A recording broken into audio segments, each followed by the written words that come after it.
going to watch a debate whether or not school should be open or not. Before we start, I'm going to introduce the participants of the debate. In the government side, we have... Hello, I'm Salma Adiati. Hi, I'm Salsa Galatea. In the opposition side, we have... Hello, my name is Adam. Hello, my name is Rizal Ibrahim. Let the debate begin. The labors of teacher and professor have been most appreciated in the midst of the social restriction caused by the COVID-19 plague. We must remain a spirit of pursuit and teach science. Little did anyone expect the phase of education to be drastically affected as a COVID-19 pandemic. The homeschool concept of school has never been a mainstay of narrative of national education. As popular as it is, the application of long hours of online learning is also limited to open university, college programs for employing multiple universities and online courses. But physical policy of preventing in spread of the plague will forcing change from formal education in school to homeschool.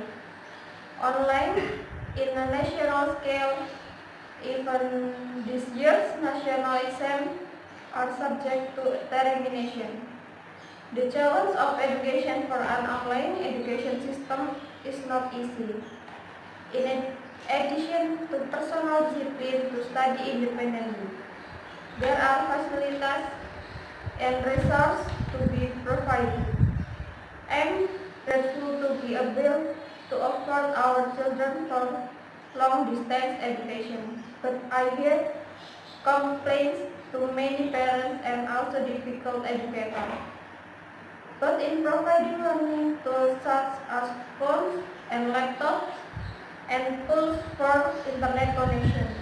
In other words, this one learning system has the potential to create the socio-economic gap that has been going on growing ever wider at the time of pandemic.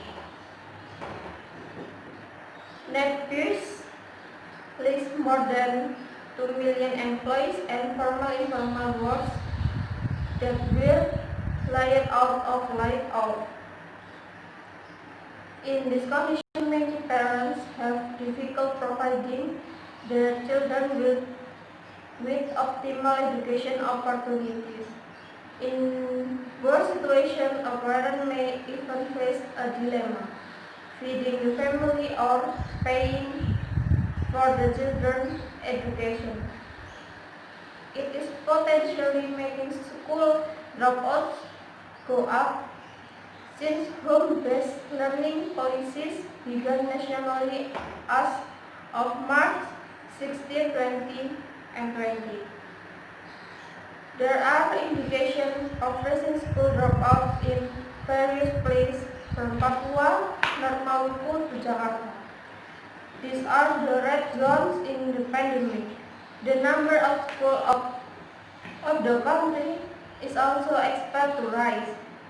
In the long run, children who drop out of are more likely to be unemployed, either privately or openly, is not only accumulative that will lower national productivity, but keep them trapped. They are trapped in a vicious circle of structural poverty. As a practical solution from the beginning, I thought the government needs to allocate 5 trillion training funds to 5 million works, and works estimated to have been affected by the economic crisis caused the COVID-19 plague. To direct assistance so it can be used to make ends meet, including ensuring that their children have an excellent education. On the other hand, no one. On the other hand, governments also need to take note of the fate of teachers, especially of private teachers and honorary teachers, whose number nearly 1 million. Without the process of learning teaching in school directly and indirectly, reduction their income, education is key. That's my opinion. Okay, thank you, Mrs. Salma. The opposition side, please counter the government side argument. Thank you. Well-meaning parents and school boards have been working remotely to determine how to safely reopen schools. But these plans are filled with uncertainty. Many of the changes make schools unrecognizable. The coronavirus has involved conflicting information. Now we're seeing an uptick in cases. It's not what anyone wants, but fall doesn't seem like a good time to reopen school. Here's why. Number one, illness.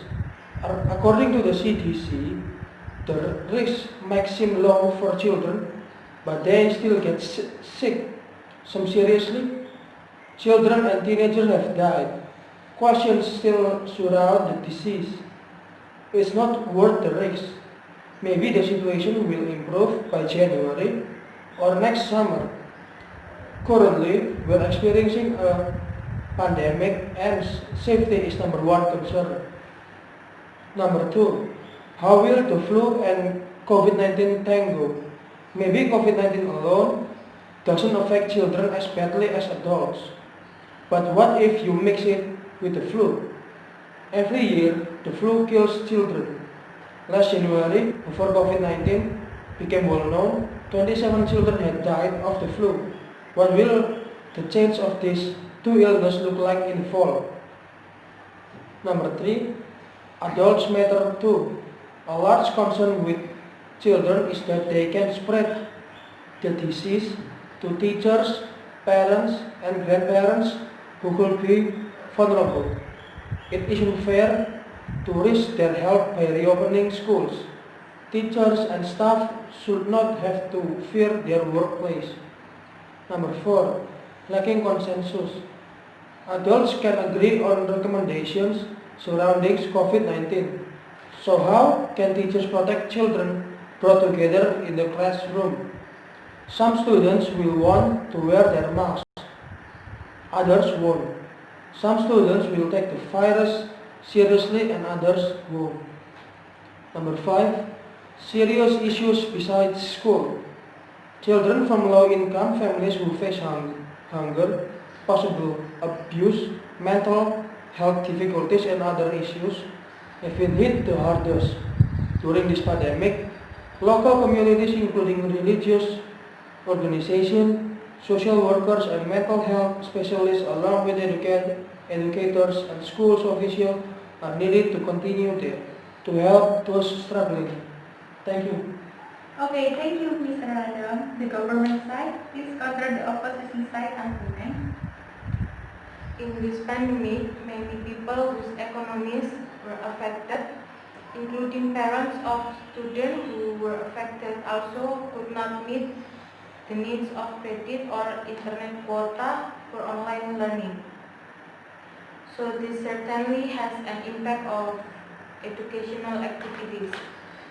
Children who learn by using online learning are the average parents who work with government employees and entrepreneurs, as well as a minimum educational background of bachelor and high school. Parents suggest that there are efforts to improve the quality of distance learning. For example, increasing the number of material delivery sessions, not limited to the tasks, providing additional training to teachers related to technology mastery, and providing more equitable internet access. considering that internet infrastructure cannot be done quickly, then for those who are in area with internet limitation. So, in my opinion, schools should be open because there are still so many students out there who are unable to do online learning because their parents are unable to have mobile phones because their work is from other lower classes. Thank you. Okay, thank you, Mrs. Salza. The opposition side, please counter the government side argument. Okay.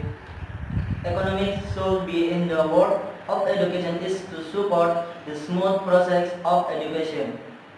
Not a capital to be developed and not for profit, but the economy in education function for other sources, such as teachers, curriculum teaching aid, to such in the educational mission which all lead to the development of students.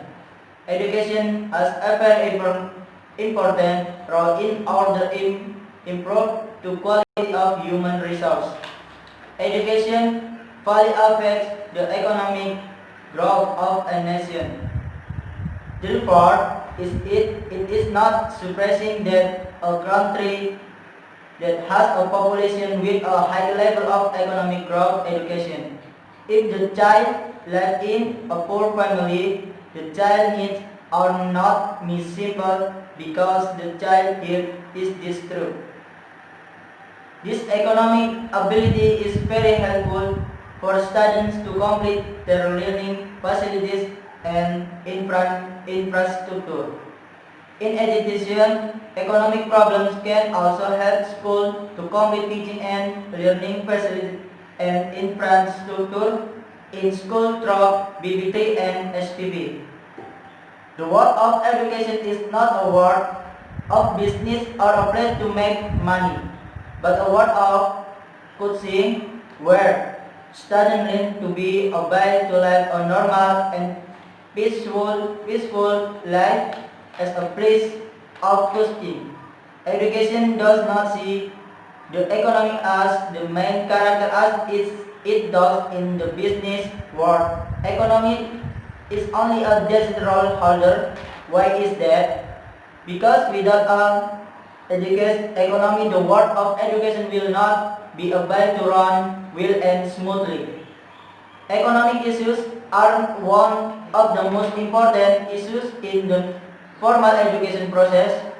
Therefore, if where someone economic is experiencing domains, the education process will be hampered. The education process will often will be stupid due to the inability of the family's economic to pay for education.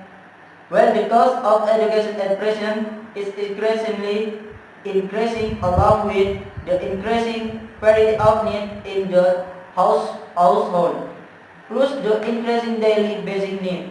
Thank you. Thank you, Mr. Rizal.